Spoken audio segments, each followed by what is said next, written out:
نفس کی مخالفت اور جنت کی نعمت۔ سرکار سیدنا غوث اعظم نے فرمایا، اگر تو نے اپنے نفس کو مخالفت کی اور اسے تلوار سے مار ڈالا تو اللہ تعالیٰ نفس کو زندہ کر دے گا، پھر وہ تجھ سے جھگڑا کرے گا، تجھ سے لذات اور خواہشات کا طلبگار ہوگا۔ اگر اس وقت بھی تو اس پر غالب آئے گا تو جہاد اصغر سے جہاد اکبر کی طرف بڑھے گا۔ اللہ تعالیٰ نے حضور نبی اکرم صلی اللہ تعالیٰ علیہ وسلم کو عبادت کرنے کا حکم دیا، اور یہ عبادت مخالفت نفس ہی ہے، کیونکہ نفس ہی تمام عبادتوں سے سرکشی کرتا ہے۔ اللہ تعالیٰ نے اپنے نبی رسول اکرم صلی اللہ تعالیٰ علیہ وسلم کو نفس اور خواہش پر غلبہ فرمایا۔ جب آدمی نفس و خواہش پر غالب آ کر اپنے پروردگار سے ملے گا تو اللہ اس کو جنت میں طرح طرح کی نعمتیں عطا فرمائے گا۔ مومن اس جنت سے کبھی باہر نہیں آئے گا، کیونکہ مومن جس طرح دنیا میں ہر روز نفس کی خواہش سے نئے مجاہدے کیا کرتا تھا، اللہ اسی طرح ہر نو اور ہر لمحہ نئی نعمتوں سے نوازتا رہے گا۔ اس کے برعکس منافقوں اور کافروں کو جو دنیا میں نفس اور خواہش کے غلام رہے، ان کے لیے اللہ کا طرح طرح کا عذاب ہوگا۔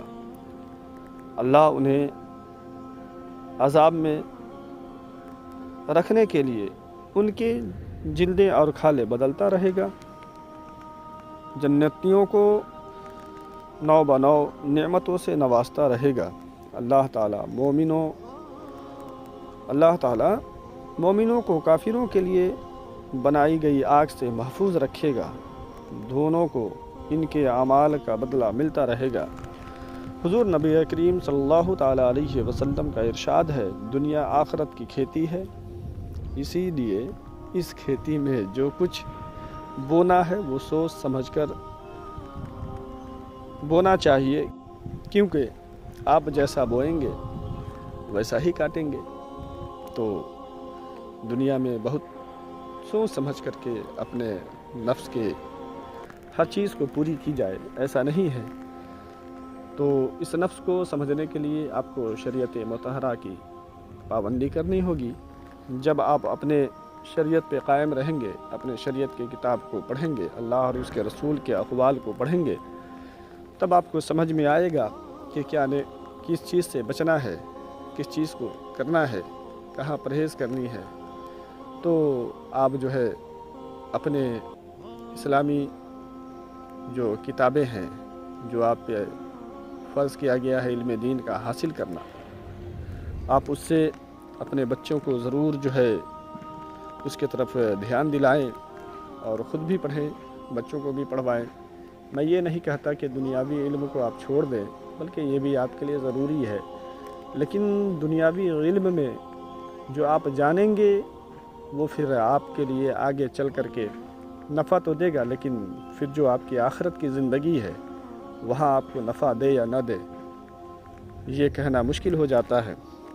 اور اللہ تعالیٰ کی رحمت کے بارے میں سرکار سیدنا غوث اعظم نے ارشاد فرمایا، اللہ اپنے بندے کی دعا کو قبول کرتا ہے اور بندے کے ہر سوال اپنے وقت پر مراد بدل جاتا ہے۔ مقدر میں جو چیزیں ہے وہ قدر کے وقت تک پہنچ کر پوری ہو جاتی ہے۔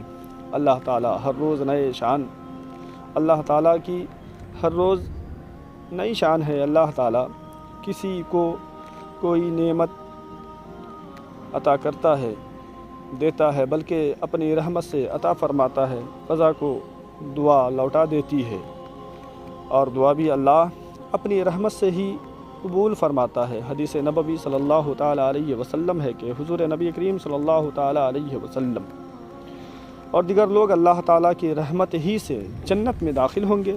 حضور نبی کریم صلی اللہ تعالیٰ علیہ وسلم نے ارشاد فرمایا، اللہ تعالیٰ پر کسی کا کوئی حق واجب نہیں ہے، اللہ جو چاہے گا وہی کرے گا، جسے چاہے رحمت سے نہال کر دے اور جسے چاہے عذاب دے دے۔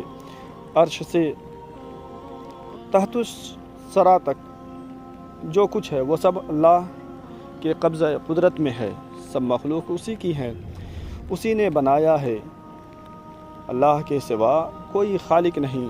پھر جو اس کے باوجود کسی دوسرے کو اللہ کے ساتھ گردانتا ہے، اللہ ہی جسے چاہتا ہے ملک دیتا ہے اور جسے چاہتا ہے چھین لیتا ہے، جس کو چاہتا ہے عزت بخشتا ہے اور جس کو چاہتا ہے ذلت دیتا ہے، سب اللہ پر۔ اللہ کی خیر غالب ہے، وہ جسے چاہتا ہے بغیر حساب کے رزق دیتا ہے۔ حضرات محترم، ایک بات آپ سمجھیں کہ اللہ تبارک و تعالیٰ اپنے بندوں کو کس کس طرح نوازتا ہے۔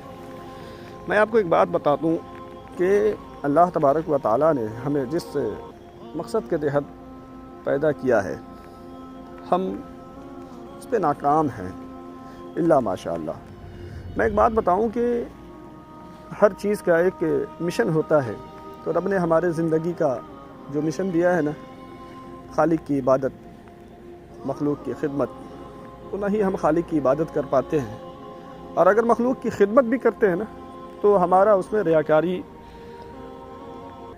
کھل کر کے سامنے میں آتا ہے کہ ہم صرف اس لیے کرتے ہیں کہ ہم جس کے لیے بھی جو بھی کریں وہ ہمارا نام لے۔ حضرات محترم، میں آپ کو نہیں کہوں گا کہ آپ کریں یا نہ کریں، لیکن اگر آپ کرتے ہیں تو مخلوق کی خدمت اس طرح سے کریں کہ ایک ہاتھ سے کرے تو دوسرے ہاتھ کو خبر نہ ہو۔ بقیہ کہ آج بہت سارے لوگ سوشل ورکنگ میں آتے بھی ہیں، تو بھائی ایسا ہوتا ہے کہ ایک کمبل دے رہے ہیں تو 4 آدمی مل کر کے ایک غریب کو کمبل دیتے ہیں، اور 2-3 آدمی اس کے ویڈیوز یا فوٹو وغیرہ بناتے رہتے ہیں تاکہ اس کو نیٹ پہ اپلوڈ کیا جائے۔ میرے بھائی، یہ مخلوق کی خدمت نہیں ہے، ٹھیک ہے؟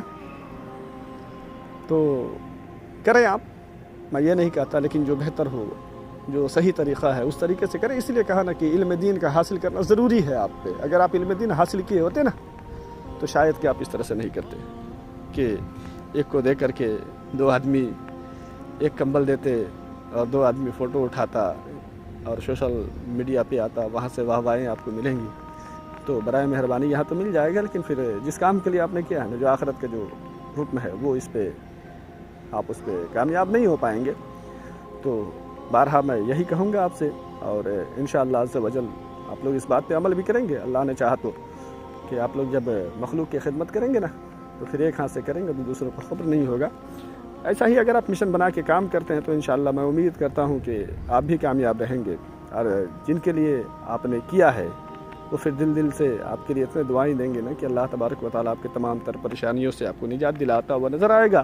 لیکن جب وہی بندہ کو جب کوئی کہے گا نا، ارے فلاں نے تم کو فلاں کچھ دیا اور وہ نیٹ پہ ڈالا، وہ اس کے دل میں بہت کافی تکلیف ہوتی ہے بڑے بھائی۔ تو اس بات کو سمجھنے کی ضرورت ہے ہمیں، اور سمجھنا بھی چاہیے، کیوں نہ ہم سمجھیں گے بھائی؟ آپ ہمارے ہیں، ہم آپ کے ہیں، تو سمجھنا آپ ہی کو ہے نا۔